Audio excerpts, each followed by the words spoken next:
নবীজি বলেছেন, যখন বান্দাকে কবরে শোয়ানো হবে, আযাবের ফেরেশতা যখন পায়ের দিক থেকে আসতে থাকবে, সূরা মুলক সেখানে দাঁড়িয়ে যাবে এবং বলবে, এদিক থেকে তোমাদের যাওয়ার কোনো জায়গা নাই। কবরের আযাব থেকে আপনাকে ইনশাআল্লাহ সূরা মুলক বাঁচাতে পারবে। আজকে আমরা ইশা সালাতে যে সূরাটা পড়েছি, প্রথম রাকাতে এই সূরার কথা বলছি, তাবারাকাল্লাযী বিয়াদিহিল মুলক ওয়া হুয়া আলা কুল্লি শাইইন কাদির।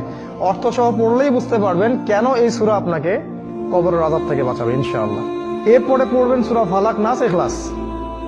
3 বার করে পড়তে হয়। হাত দুটোকে একত্রিত করে নিয়ে ফু দিয়ে মাথা থেকে গায়ের যতদূর পর্যন্ত পারেন মাসাহ করবেন। এই কাজটা কেন করতে হয় জানেন? কারণ যখন আমরা ঘুমাই তখন শয়তান আমাদের ঘাড়ে 3টা গিট দেয়। হাদিসে আছে না? প্রথম গিট দিয়ে বলে যে ঘুমাও, তোমার সামনে লম্বা রাত। আবার দেয়, ঘুমাও, তোমার সামনে লম্বা রাত। ঘুমাও, তোমার সামনে লম্বা রাত। এই যে 3 বার আপনি গাটাকে মাসাহ করলেন, ঘুম থেকে ওঠার সময় আপনার মধ্যে কোনো অলসতা কাজ করবে না। ওই গিট কেটে যাবে ইনশাআল্লাহ এই সূরার বরকতে। এই জন্য এটাও 3 বার, কারণ শয়তানের গিটও 3 বার।